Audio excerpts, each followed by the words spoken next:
Okay, Tony here, Psyched on baseball cards. Take number 7 or 8, lost track. I've been trying to do this video all afternoon. I finally have given up. I'm just going to show the cards. I have 6 cards from my 1960 top set, and 4 of them are coaches cards, and the cards have 3 or 4 coaches on them, and I was trying to give a little bio on all the coaches, and kept screwing up. And then I showed the 2 player cards I had.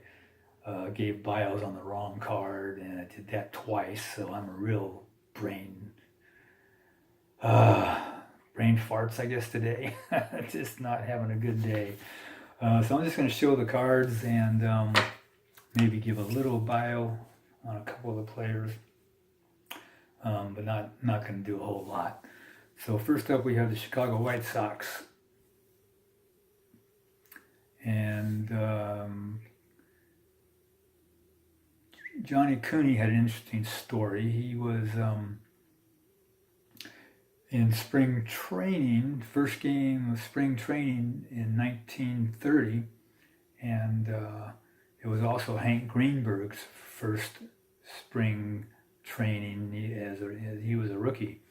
And Cooney told him that he was going to give him a pitch he could hit because he felt sorry for him.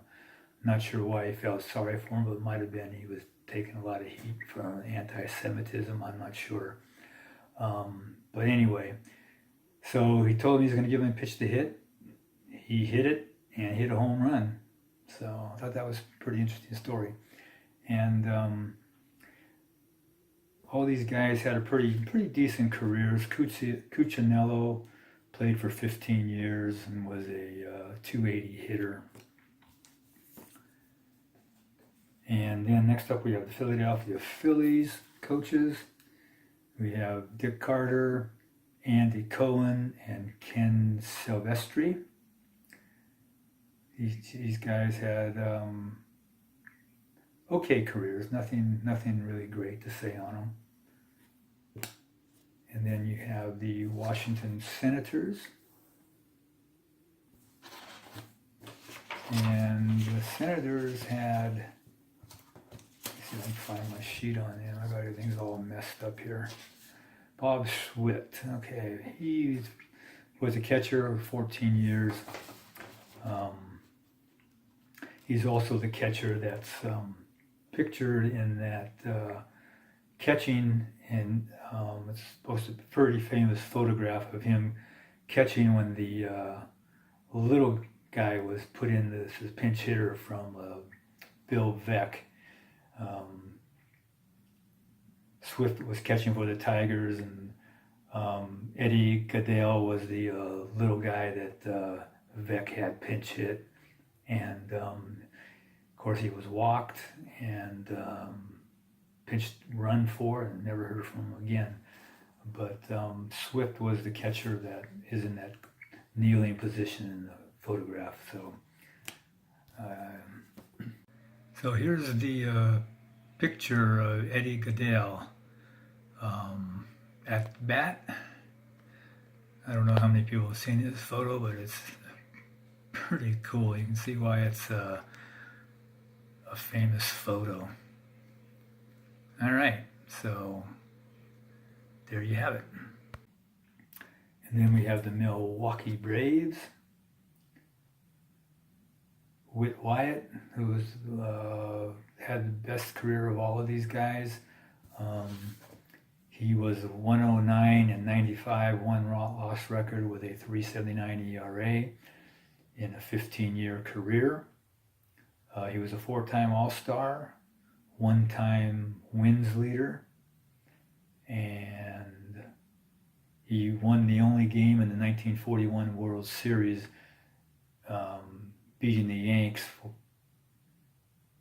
and that was the only game the Dodgers won that series.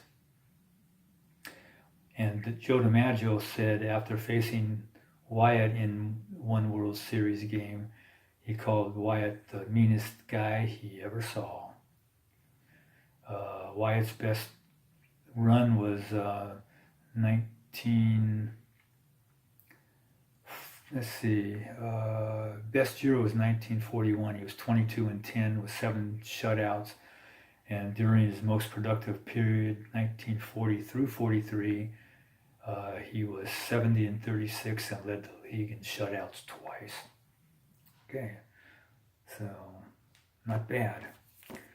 Next up, we have Don Farisi, the guy I did bios on twice. It was the wrong guy. Farisi, he was born in Oakland, had an 8-year career as a starter and a reliever. His best year as a starter was in '59 when he was 5-3 with a 3.20 ERA in 76 innings pitched with Cleveland. And his best relief year was his last year where he played for the Phillies and the Cardinals, and he was 3.27 over 63 innings of work. Overall, he was 19-36 with a 4.0 ERA in just over 506 innings pitched.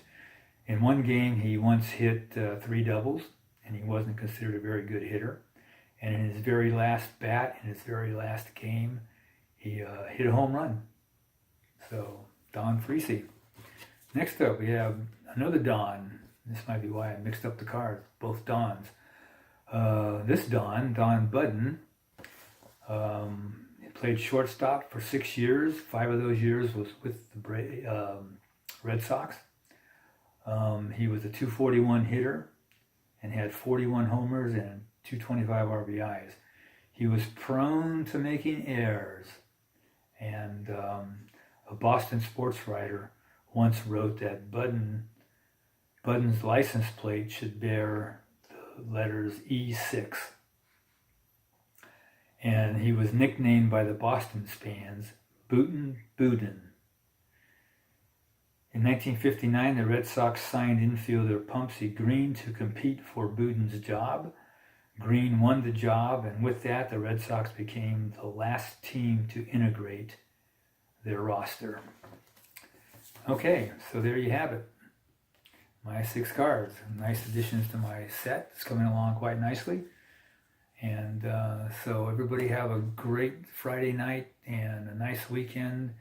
And until next time, take care. Bye-bye.